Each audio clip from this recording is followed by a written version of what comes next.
이제 봄의 약동이 느껴집니다. 지난 한 주간 여러분들 따뜻한 온기를 많이 느꼈을 것입니다. 자연도 보니까 대지도 많이 풀리고요. 봄에 되면 땅의 색부터가 바뀌죠. 땅의 색이 훨씬 뭐라 그럴까요? 다정해졌다 그럴까요? 그리고 조금 부드러워지고요. 또 어떤 때는 보면 푹신푹신해지고요. 그런 땅의 모습도 있고 벌써 가지들은 훨씬 힘차게 하늘을 향하여 가지가 올라가고 있고 또 새싹도 어떤 나무는 나고 벌써 저 남쪽 지방은 매화가 많이 피었다. 뭐 철에 매화가 피어서 좀 그렇지만은 하음사에 매화가 많이 피었다고 그렇게 소식이 있습니다. 중국에 가니까 매화 공원이 있더라고요. 중국 무안이라는데 그 제가 가니까 매화 공원이 있는데 거기는 매화만 쫙 있어요. 근데 정말 매화가 많은데요. 중국 사람들이 매낭국죽이라고 해서 우리가 사군자 그래서 매화를 이제 그렇게 여기는데요. 우리나라도 남쪽 지방에 매화가 많이 핀다고 그렇게 알고 있고 어디든지 가보면 우리나라에 보면 옛날에 정자나 이런 데 가보면요. 백일홍하고 매화 이런 나무들이 많죠. 이게 다 절개를 나타내고 꿋꿋한 어떤 그런 인내, 인고 그런 걸 나타내고 변함없음 이런 것을 나타내는데요. 우리가 봄의 소생은 그저 봄에 있는 게 아니죠. 지금 우리의 모습은 과거에 우리를 돌봐주신 그런 손길 가운데서 있는 것이고 또 봄의 소생은 겨울에 인고 가운데서 겨울을 잘 견뎠기 때문에 봄에 이제 싹을 내는 그런 모습을 우리가 볼 수가 있습니다.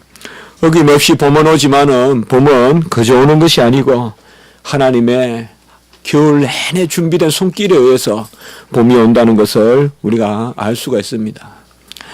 아이 때 어머니가 우리에게 짜준 옷보다 더 그런 따뜻한 옷이 세상에 있을까요? 그 어머니가 옷을 짜서 그 바쁜데도 아이 없고 또 떡에도 보면 그 긴 떡에 그거 가지고 이렇게 해서 떡에질을 해서 옷을 해 주시죠. 그때 실을 사서 이렇게 짜 주시는데 보면 우리는 그저 입기만 하고 얼마나 그 어머니가 그 옷을 짜는데 애를 쓰시고 또 그렇게 힘든가 하는 것을 우리가 잘 기억하지 못하죠. 우리가 사실 옷을 입고 있지만은 얼마나 이게 정말 경사위사 정말 물레로 자아서 얼마나 이 옷 하나가 귀하겠어요. 지금 평범하게 입고 하지만은 정말 얼마나 이 옷 하나를 만들기가 그렇겠습니까? 그러니까 우리가 성경에도 보면 하나님께서 이 뜨개질하는 그런 모습이 있어요. 하나님께서 실을 짜는 모습 그렇게 자주 표현이 돼 있어요.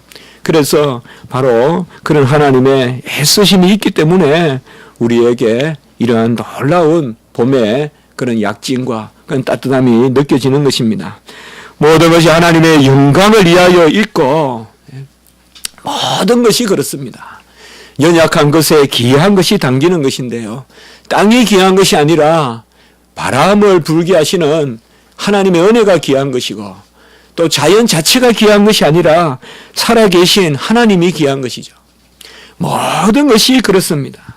나면서 소경된 자, 실로암에서 눈을 뜨는 그 나면서 소경된 자에게 왜 그 병이 있느냐? 사람들은 죄 때문에 그렇다 하니까 우리 주님께서는 하나님의 하실 일을 나타내시려고 그 실로암에 낳은 소경, 선천적 맹인에게 바로 그 눈몸을 주신 것은 하나님의 하시는 일을 나타내시려고.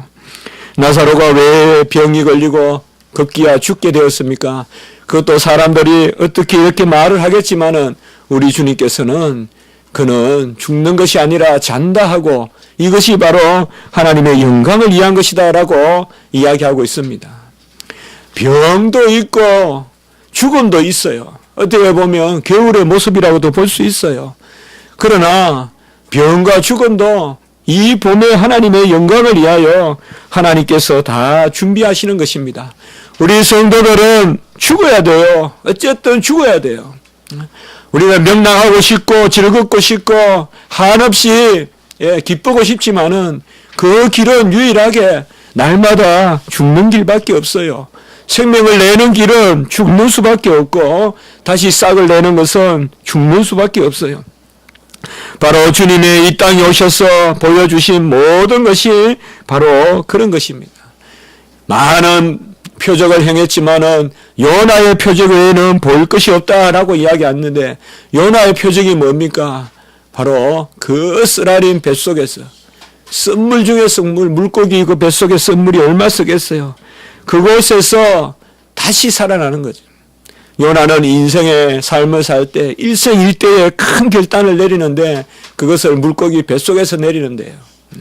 아마 요나는 물고기 뱃속에서 그가 살아있었기 때문에 그런 기도를 드렸을 것입니다. 하나님, 토해내소서, 토해내소서, 배타내소서, 배타내소서. 이 어둠에서 나를 배타내소서, 토해내소서. 내가 처한 이 어려움, 이 형편에서 나를 배타내시면 내가 니느웨로 가겠나이다. 니느웨로 가겠나이다. 우리가 살아가는 동안에 여러 가지 그런 시련도 있고 어려움도 있고 우리는 즐거워하고자 하지만은 그러나 형편에 힘든 것도 많습니다. 지혜로운 것은 어려움을 맞지 않는 것이 아닙니다. 아무리 지혜로운 사람에게도 어려움은 있고 힘든 일은 생깁니다. 지혜로운 것은 어려움을 당하지 않는 것이 아니라 어려움을 어떻게 이기느냐. 이것이 바로 지혜로운 것입니다. 우리 인생이 아름답다는 것은 시련을 겪지 않아서 아름다운 것이 아니라 시련을 어떻게 대처하고 어려움을 어떻게 이겨내느냐.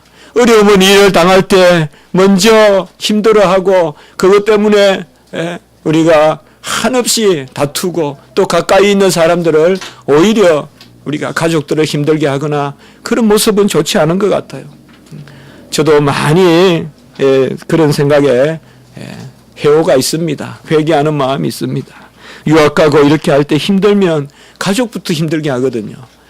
사실상 힘든 일은 조금만 편하게 생각하면 풀리는데 그것을 기다리지 못하고 먼저 주위 사람들을 힘들게 하는 그런 내 모습을 제가 발견할 수 있었습니다. 우리의 담대함이 무엇입니까? 그것은 우리가 가진 것이 아니라 무엇이든 구하면 뜻대로 구하면 주시는 하나님이 있기 때문에 담대한 것입니다. 또한 우리의 담대함이 무엇입니까? 우리를 하나님의 사랑에서 끊을 자가 없다라는 확신이 우리에게 있기 때문에 우리는 담대함이 있는 것입니다. 여러분, 남편은 아내를 자랑하고 아내는 남편을 자랑하잖아요. 우리가 어떤 남편을 만나느냐. 시집 가는 날 그 오페라도 있잖아요, 여러분들. 물론 뭐 남자 의존 그런 건 아닙니다만은 아주 좋은 준수한 그런 신랑감이 있어서 결혼을 하려고 했는데 보니까 다리를 전다 말 일부러 저는 거죠, 이제. 그러니까 결혼 못하겠다 하면서 그 집에 있는 여종을 이제 그 집의 딸과 같이 속여서 이제 결혼을 하게 하죠. 잘 아는 이야기죠. 그래서 결혼식 날 보니까 신랑이 멀쩡하게 걸어서 나오잖아요. 그러니까 이게 웬일이냐. 이제 그때는 이미 기름을 준비해야 되는데 늦었고 이미 신부 복장 다 차려입었고 그래서 여종하고 아주 준수한 그 분하고 이제 결혼을 하는, 어떻게 보면 한국판 신데렐라라고 할 수 있는데 뭐 우리가 모든 신분이나 이런 걸 다 넘어서서 어쨌든 우리는 누구의 사랑을 받느냐, 이게 우리 인생의 중요한 요소죠. 사실 내가 살아가는데 내가 열심히 공부하고 내가 열심히 대학교를 입학도 하고 또 이제 청운의 꿈을 꿈고 내가 품고 내가 여러 가지를 이렇게 만들어가는 그 나의 영역이 있지만은 또 하나 중요한 영역이 있거든요. 우리 인생을 살 때.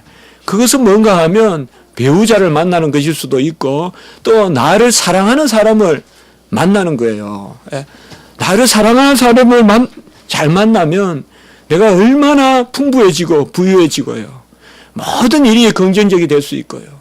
내가 누구를 만나느냐에 따라서 우리가 많은 것이 변화해질 수가 있어요. 우리가 그것 가운데서 가장 부모님을 먼저 만나게 되고, 부모님 우리에게 부족한 것도 있었겠지만은 그래도 귀한 것을 많이 가르쳐줘서 우리가 그런 만남을 귀하게 여기지 않습니까? 우리의 가진 바 담대함은 무엇이든 구하면 들으시는 게 있고, 그리고 그분이 우리를 한없이 끝없이 먼저 사랑하신다는 것이죠. 환난이나 적신이나 위험이나 기근이나 칼이나 무슨 일을 당하든지 사도 바울이 그리스도의 사랑에서 나를 끊으니요. 이것이 있기 때문에 우리는 온전한 것입니다. 우리의 육체 자체가 아름다운 것이 아닙니다. 우리가 아름다운 것이 아니에요. 우리에게 역사하시는 성령의 임재가 있기 때문에 우리가 아름다운 것입니다. 우리를 사랑하시는 분이 있기 때문에 우리의 육체가 아름다운 것입니다. 아무리 좋은 정원도 가꾸지 않으면 불과 두세 달이면 볼품이 없어지고요. 그러다가 연탄재라도 떨어지면 아주 볼성사나운 것이 정원입니다. 오히려 버려진 땅보다 더 가꾸지 않으면 보기 싫은 게 바로 정원이에요. 정원은 가꿔야 아름답죠. 그냥 두면 그냥 처음부터 버려진 땅 황무지가 더 아름다워요. 정원보다. 그럼 우리는 뭐예요? 우리 자신은 내가 아름다운 것이에요. 주님이 가꾸어야 아름다운 것이거든요. 바로 내가 아름다운 것이 아니라 내 안에 성령이 역사하기 때문에, 자연이 아름다운 것이 아니라 그것을 운행하시는 하나님의 손이 아름답고, 40년 동안 이스라엘 백성의 광야가 아름다운 것이 아니라, 광야 우리가 이제 기도합시다. 한번 가볼 수 있게. 저도 정말 생각해 보니까 정말 잘 갔다 왔다 싶어요. 오늘 새벽 설교 때도 또 베다니 이야기하는데 베다니가 쫙 그려지는 거예요. 세 군데. 한 군데는 성경이 안 나오는 데거든요. 그래서 우리가 한번 가보면 좋겠는데, 광야에 가보세요. 아무것도 없어요. 정말 차에서 내리면 빨리 차서 옮기고 싶은 곳이 광야인데, 그곳에서 아름다운 이야기가 있잖아요. 사막에 샘이 쏟고 물이 쏟고. 그게 뭐예요? 광야가 아름다운 것이 아니라 하나님이 아름다운 것이죠. 우리 자신이 아름다운 것이 아니라 우리 자신 안에 있는 하나님의 역사가 아름답다는 말이에요. 이 세상에서 우리가 살아가는 데 있어서 제일 큰 장애는 바로 나 자신입니다. 가장 큰 문제 덩어리가 나 자신이에요. 내가 나 자신을 보고 너는 문제야 할 수 있어요. 모든 문제가 나 때문에 생기고 모든 어려운 일들이, 기상천외한 일들이 나 때문에 생기는데, 그럼에도 불구하고 나 자신이 문제지만은 나 자신이 가장 중요한 또한 기회입니다. 내가 문제거리가 되지만은 내가 또한 기회입니다. 내가 없으면 일이 일어나지 않고 내가 없으면 하나님의 역사가 나타나지 않습니다. 바로 교회가 주님의 터라고 하는 것, 우리가 주의 전이라고 하고 주의 집이라고 하고, 교회는 주님이 계시기 때문에 성전이라고 일컫고, 우리 자신은 성령의 역사가 있기 때문에 주의 전이다라고 일컫는 것입니다. 우리는 오늘 말씀과 같이 질그릇이에요. 질그릇에 심히 큰 능력을 담아주셨다, 큰 보배를 담았다고 오늘 7절에 말씀하고 있어요. 우리 육체는 질그릇이에요. 질그릇은 뭐예요? 옹기그릇. 최고 볼품 없고 최하품의 흙을 가지고 만드는 거. 그게 질그릇이에요. 그렇게 견고하지도 않아요, 질그릇은. 요새 그릇은 설거지 하다가 뭐 몇 번 부딪혀도 안 깨져요. 정말 그릇을 잘 만든다라는 생각이 들어요. 뭐 행간이 부딪혀서는 안 깨져요. 어릴 때는 뭐 잘 깨지잖아요. 그게 뭐예요? 재료가 좋고 기술이 좋아서 그런데 질그릇은 보면 그렇지 않습니다. 근데 우리가 다 연약한 질그릇 같은데, 이 주님께서 우리에게 가장 귀한 것을 담아주셨다. 이 보배를 질그릇에 가졌으니 심히 큰 능력이 하나님께 있고 우리 자신에게는 있지 않다라고 이렇게 말씀하고 있습니다. 오늘 고린도 후서는 특별히 우리가 기억할 것은, 고린도 교회는 사도 바울의 사도권을 문제 삼았던 교회입니다. 아주 일찍 큰 교회가 됐고 아가야 지방에 큰 교회가 됐지만은, 이 고린도 교회는 아주 다툼이 많고 그런 특별히 뭐 때문에 다투었냐 하면 은사와 구제 때문에 다투었어요. 누구를 더 대접하느냐 이 문제 때문에 다투고요. 그 다음에 은사 때문에 다투었어요. 누가 하나님의 일을 더 능력 있게 하느냐. 이 고린도 교회 그래서 은사에 대한 이야기가 하고 마지막 12장에 은사를 말씀하고 13장에서는 사랑을 말씀하고 14장에서는 은사를 질서 있게 사용하라고 말씀하고 그게 고린도서의 중요한 말씀이에요. 고린도 교회는 하도 싸우니까 전서만 써서는 안 되니까 후서도 썼어요. 후서도 또 써서 보내고 후서 마지막에는 하나님의 사랑과 그리스도의 은혜와 성령의 그 역사 바로 고린도후서 우리가 지난 시간에 봤죠. 13장 13절에 바로 그 삼위 하나님의 축복 기도로 마치는 것이 이 고린도 전후서예요. 우리가 고린도 전후서는 상당히 자주 읽어야 될 책이고 유익한 책이에요. 우리에게 유익한 모든 말씀이 그렇지만은 특별히 이 고린도 교회는 사도 바울은 사도가 아니다 이거예요. 사도 바울은 실제로 그렇게 볼품이 없었다고 해요. 그렇게 준수한 이건 확실히 알 수는 없지만은 대체로 역사학자들은 사도 바울은 아주 볼품이 없었다.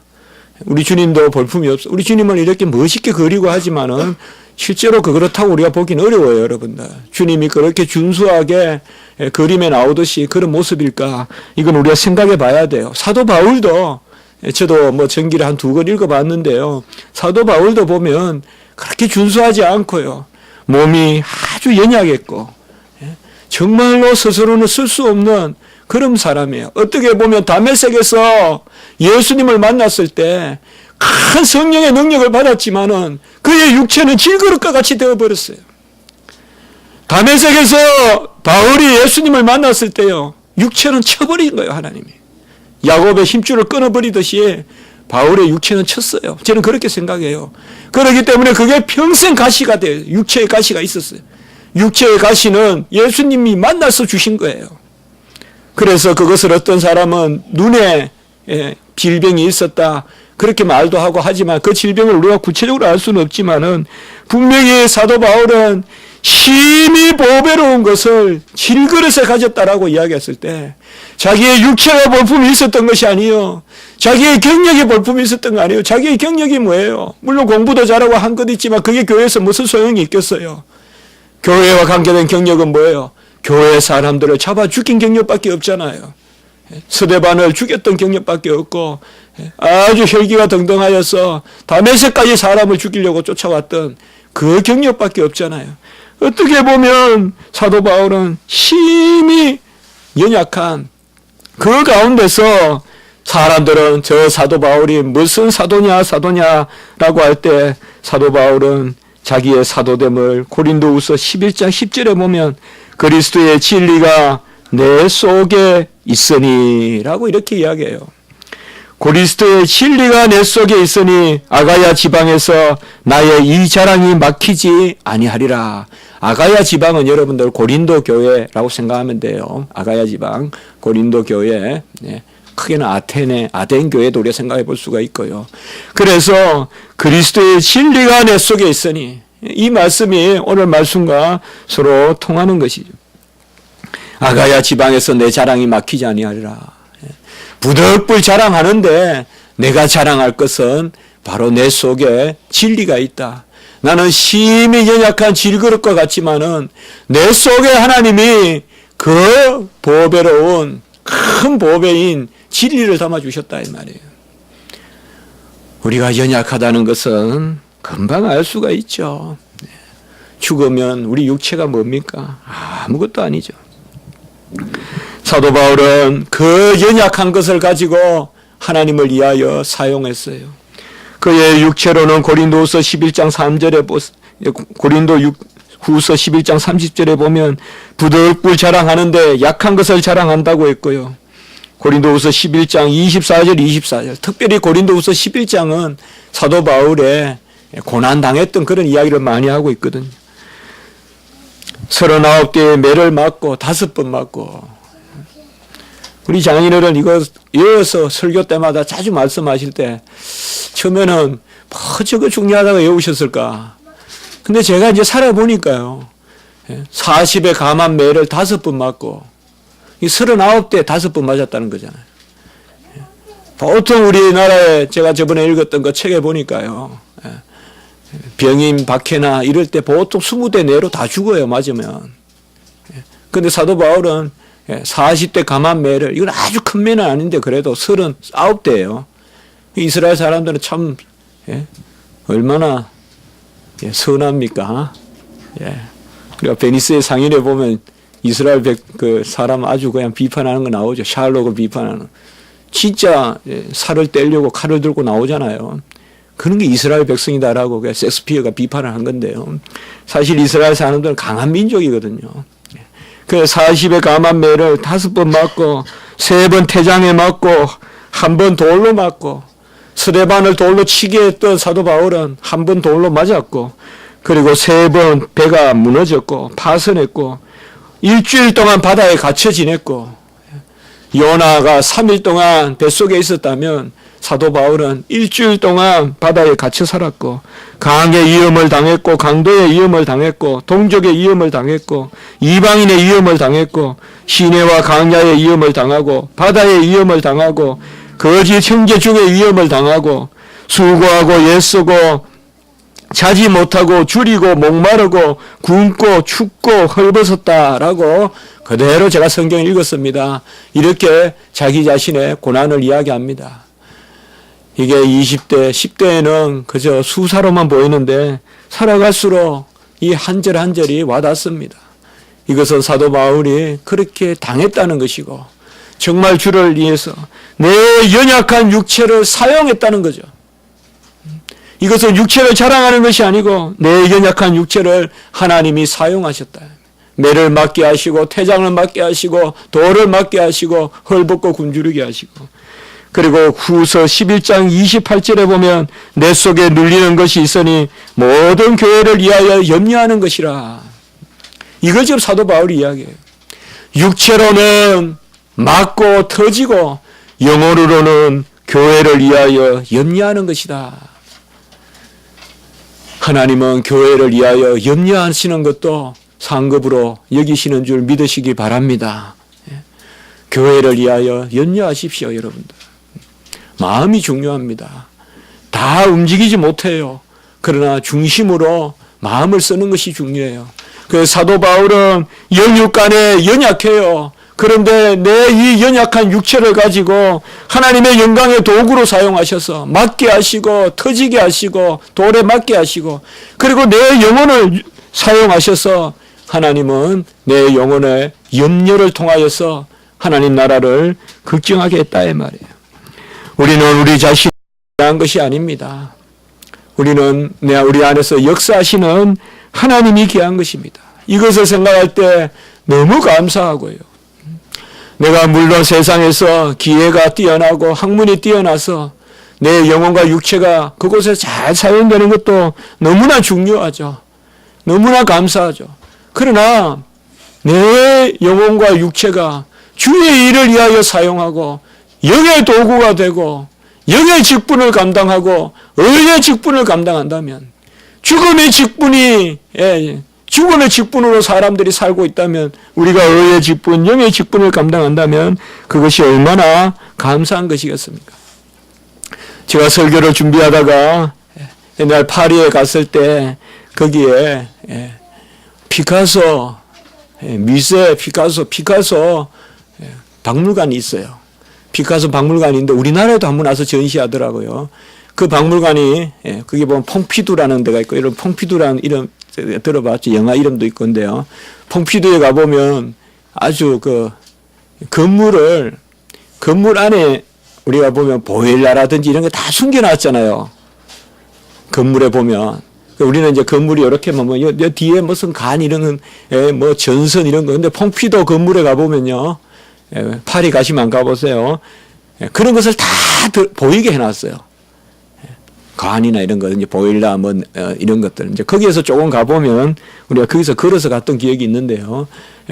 피카소, 박물관, 뮤제 박물관도 있고요. 또, 그게 있는데, 거기에 여러분들 꼭 한번 다음에 가보시면 되는데요. 거기 가면 이제 우리나라 관련된 작품도 거기에 있어요, 본래. 우리나라 6.25 때, 한국전쟁 때 했던 그런 것도 있고요. 또 게로니카 하는 것도 있고요.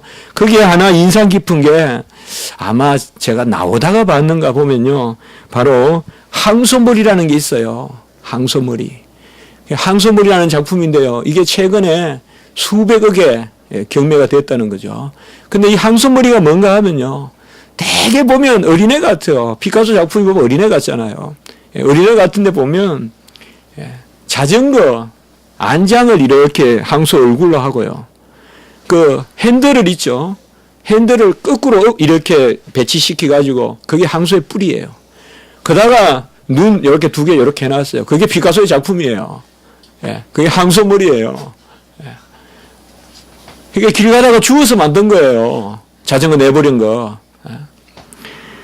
그것이 피카소의 손에 들리니까 정말 귀하게 사용된 거예요. 수백억이 될 수도 있고 귀한 작품이 될 수도 있고 우리도 사실상 버려진 자전거만도 못하죠. 어떻게 보면. 그런데 하나님이 그것을 들어 사용하시니까 명작이 되기도 하고 뛰어난 작품이 되기도 하는 거예요. 제가 누군데 저를 사용하시고 또 무엇이 있다고 하나님이 나를 사용하시겠습니까? 우리 주님도 사실상 오늘 4장 6절 보면 읽었던 바로 앞에 보면 예수 그리스도의 얼굴에 있는 하나님의 영광을 아는 빛이라고 했거든요. 우리 주님도 주님 스스로 이 땅에 오셔서 자랑하지 않았어요. 내가 스스로 빛이신 주님이시지만 세례 요한은 주님이 빛이라 했지만은 정작 주님은 그 얼굴로 하나님의 빛을 비추었어요. 우리도 귀한 것은 하나님을 끝없이 비추고 우리가 하나님을 드러내는 것입니다. 우리는 심히 질그릇과 같습니다. 정말 옹기그릇과 같아요. 유기도 아니고 사기도 아니고 도기도 아니고 질그릇이에요. 정말 우리는 천하디천한 질그릇과 같아요. 어스러져요. 또 오래 견고함이 없어서 시간이 오래 흐르면 잘 무너져요. 그러나 그 질그릇에 하나님이 보배를 담으셨다는 것이에요. 이 보배가 뭡니까? 이것이 바로 복음입니다. 하나님이 우리 안에 보배를 담으셨는데, 복음을 담으셨는데, 그 복음은 뭐냐 하면 우리 자신이 복음의 증인이 되게 하시는 거예요. 우리 자신이 복음이 되게 하시는 거예요. 물론 복음은 기록된 하나님의 말씀이지만은 우리 자신이 바로 복음의 도구가 되게 하신다. 그래서 우리를 보면 복음을 보게 하시는 거예요. 그래서 우리가 뭐예요? 예수 그리스도의 죽인 것을 짊어지면 10절에 보면 예수의 죽음을 몸에 짊어지면 이라고 말씀하고 있고 그 가운데 생명을 드러낸다는 거예요. 그래서 우리가 그리스도의 편지라고도 하고 복음이라고도 하는 것입니다. 우리가 우리 자신이 복음의 능력을 드러내는 거예요. 성경 말씀을 들어서 전하는 것도 있지만 우리 자신이 바로 복음이라는 것이죠. 그래서 저 사람을 보면 날마다 죽는 것이 있고 날마다 살아나는 것이 있는 부활의 능력이 저 사람에게 나타난다는 거죠. 그것이 바로 심히 질그릇과 같은 우리 안에 담아주신 하나님의 큰 보배인 것입니다. 우리 자신이 복음이에요, 여러분들. 우리 자신이 복음의 능력을 드러내고 우리 자신이 예수의 죽음을 짊어지고 날마다 나가는 것입니다. 지난주에 저는 기도하면서 정말 십자가를 지는 것에 대해서 하나님 앞에 정말 눈물 흘리면서 회개했어요. 십자가를 지는 게 뭐가 있습니까, 주님? 정말 제가 무슨 십자가를 지고 있습니까? 제가 정말 십자가를 지는 것이 뭡니까? 하나님이 저에게 그렇게 깨닫게 하셨어요. 너는 아직 네가 진다고 하느냐? 십자가를 지라 하니까 네가 진다고 생각하느냐? 내가 언제 그런 명령을 했나요? 기도하는 가운데 분명히 내가 십자가를 지는데 내 모습이 안 보여요. 하나님은 우리가 십자가를 지되 우리의 모습을 감추시길 원하세요. 십자가를 지되 나를 부인하기를 원하세요. 주님의 십자가를 분명히 내가 지고 여러분이 지시지만 우리의 모습은 없어야 우리가 지는 거예요. 우리의 모습이 있는 한 우리가 지는 것은 십자가가 아니에요. 우리가 지는 것은 바로 금면류관이고 우리가 쓰는 것은 가시면류관이 아니죠. 오늘 우리에게 복음의 증인이 되라는 것이 그런 것입니다. 이것은 다른 사람에게 증인이 되라는 말씀도 되지만은 우리 자신 안에 하나님이 큰 능력을 드러내시겠다는 7절에 힘이 큰 능력을 우리 안에 드러내시겠다는 하나님의 약속이 되는 것입니다. 초대교회가 왜 부흥을 했을까요? 초대교회가 그렇게 3,000명, 5,000명 부흥한 것은 예수 그리스도의 복음이 증거된 그 역사가 있지만은 그들 자신이 전부 다 복음이었다고요. 우리도 하나님의 복음의 도구이자 복음 자신인 줄 믿는 것입니다. 우리의 삶이 어둡고 힘들고 우리의 삶이 우겨쌈이 있고 매임이 있고 오늘 8절에 보면 우겨쌈을 당하여도 쌓이지 아니하고 답답한 일을 당하여도 낙심하지 아니하고 박해를 받아도 버림받지 아니하고 거꾸로 떠림을 받아도 망하지 아니하고 우리의 삶에 하나님의 능력에 약속이 있기 때문에요. 예수님이 죽었지만은 다시 살아나신 부활의 생명을 드러냈듯이 하나님은 우리의 삶을 통하여 새롭게 일으키시는 놀라운 능력을 보여주시는 것입니다. 그러므로 우리는 모두 빛의 자녀답게 살아야 될 줄 믿습니다. 겸손히 하나님 앞에 나아가야 될 줄 믿습니다.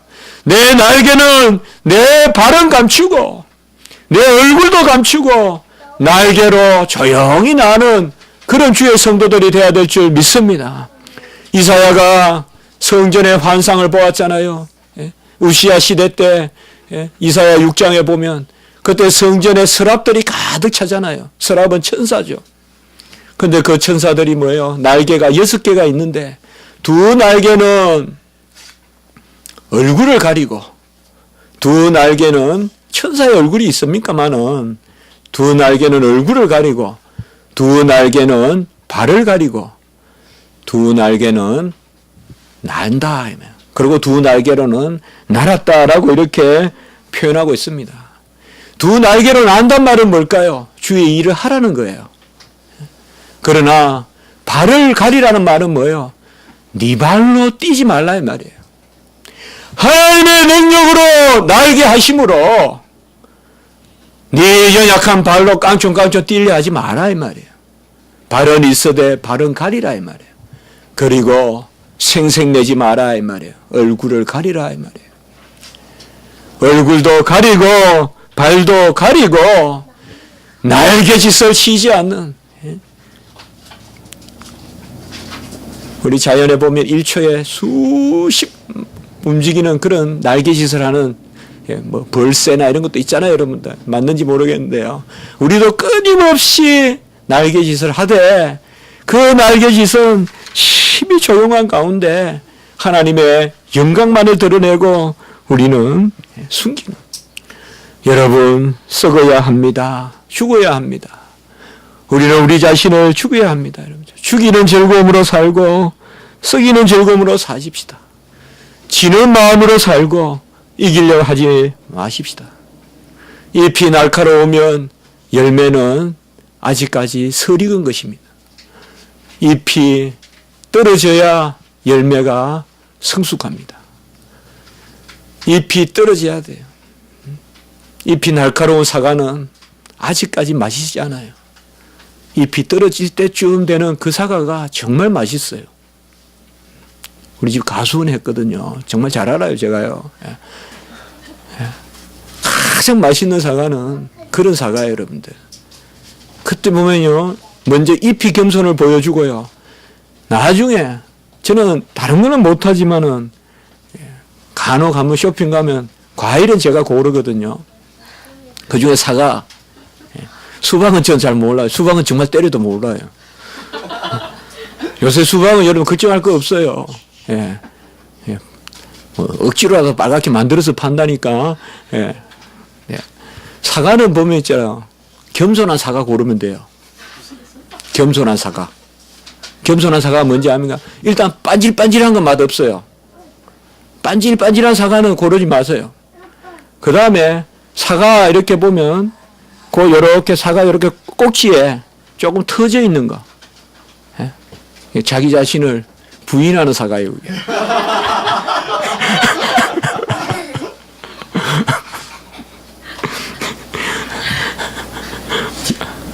저도 그런 사과가 맛있는 사과가 됐으면 좋겠습니다. 여호와의 맛을 내는. 그래서 우리도 썩어야 살고 오늘 말씀과 같이 하나님께서 우리에게 이렇게 주신 것은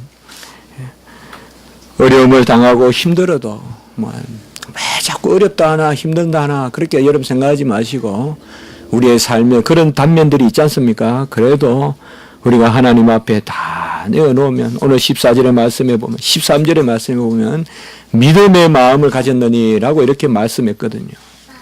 내가 믿었음으로 말하였느니 이 시편에 나오는 말씀인데요. 우리가 믿음의 마음을 가지고 하나님 앞에 모든 것을 내려놓고 여러분들 좀 더 우리가 용납하고 사랑하고 자기 자신을 죽이고 정말 여러분들이 많이 기도합시다. 네, 기도하길 바랍니다. 우리 어제 제가 사랑의 교회에서 이제 청년들 설교하고 집에 오는데요.